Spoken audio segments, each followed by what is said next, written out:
আসসালামু আলাইকুম, welcome to my new blog. কেমন আছেন সবাই? আশা করি সবাই ভালো আছেন। তো একটা সময় ছিল যখন দেশে থাকতাম, তখন আসলে ফুটবল খেলাটা ছিল আমার অনেক আবেগের একটা জায়গা এবং মনের একটা খোরাক। শুধু আসলে ফুটবলই নয়, সব ধরনের খেলাধুলাই ভীষণ উপভোগ করতাম। কিন্তু প্রিয় এই মাতৃভূমি ছেড়ে যখন প্রবাসের জীবনে পা রাখলাম, তখন ব্যস্ততা এবং বেড়াজালে পড়ে সেই চেনা খেলাধুলা আর আগের মতো আসলে হয়ে ওঠে না। তবে শত ব্যস্ততার মাঝেও আমরা প্রবাসী মিলে এক দারুণ উদ্যোগ নিয়ে ফেললাম। আমাদের রুমের সবাই মিলে দুই দলে বিভক্ত হয়ে আয়োজন করে ফেললাম এক টানটান উত্তেজনা আর্জেন্টিনা বনাম ব্রাজিলের প্রীতি ম্যাচ। আমাদের খেলার সময় নির্ধারিত হয়েছিল রাত 2টা। আপনারা তো জানেনই প্রবাসী মাঠ পাওয়া কত কঠিন, তাই কোনো ঝুঁকি না নিয়ে এক সপ্তাহ আগেই আমরা একটি বড় মাঠ বুকিং করে ফেলেছিলাম। তো ম্যাচটি নিয়ে সবার মাঝে আনন্দ আর উত্তেজনা ছিল চোখে পড়ার মতো। আসলে মাঠে যাওয়ার জন্য আমাদের একটি বাস আসার কথা থাকলেও শেষ মুহূর্তে একটু সমস্যা দেখা দেয়। তবে আনন্দ তো আর আটকে রাখা যায় না, তাই আমরা বিকল্প গাড়ির ব্যবস্থা করে সবাই মিলে রওনা হলাম ফুটবল মাঠে। তো একই রুমে বসবাস, কিন্তু মাঠে লড়াইয়ে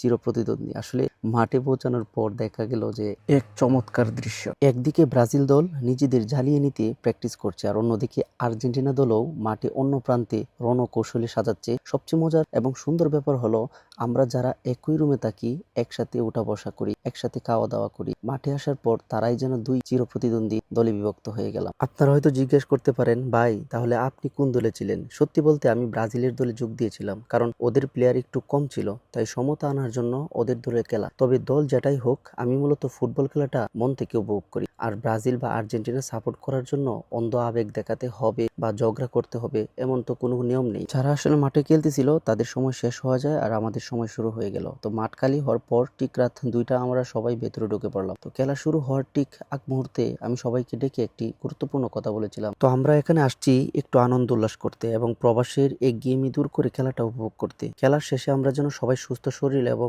হাসি খুশি রুমে ফিরতে পারি, সেটা আসলে চেষ্টা করতে হবে আমাদের সবার। কেউ যেন কোনোভাবেই আঘাত না পায়, সেদিকে কঠোর লক্ষ্য রাখতে হবে আমাদের। কারণ আমরা যারা প্রবাসে থাকি তারা আসলে ভালো করেই জানি, এখানে হাত বা পায়ের একটু ছোট দুর্ঘটনা ঘটে গেলে কত বড় বিপদে পড়তে হয়। যার উপর পুরো পরিবারের দায়িত্ব, তার একটা ইনজুরির মানে পুরো পরিবারের উপর পাহাড় ভেঙে পড়া। বন্ধুরা, এরপর রেফারির বাঁশিতে শুরু হলো আমাদের বহুল প্রতীক্ষিত সেই ম্যাচ। যেহেতু আমরা কেউই পেশাদার ফুটবল নয় এবং দীর্ঘদিন কোনো প্র্যাকটিসও নেই আমাদের, তাই সবার খেলার ধরনটা ছিল বেশ বিনোদনমূলক আর মজার। খেলার প্রথমার্ধে আর্জেন্টিনা একটি পেনাল্টি পেয়েছিল, কিন্তু দারুণ এক মিসের কারণে তারা গোল করতে ব্যর্থ হয়। তবে কিছুক্ষণের মধ্যেই তারা নিজেদের গুছিয়ে নিয়ে পরপর দুটি চমৎকার গোল দিয়ে ব্রাজিলকে 2-0 ব্যবধানে পিছিয়ে দেয়। ব্রাজিলও আসলে পিছিয়ে নেই, খেলার একদম শেষ মুহূর্তে এসে ব্রাজিলও একটি গোল শোধ করতে সক্ষম হয়। অবশেষে 2-1 গোলে ব্যবধানে আর্জেন্টিনা ম্যাচে জয়ী হয়।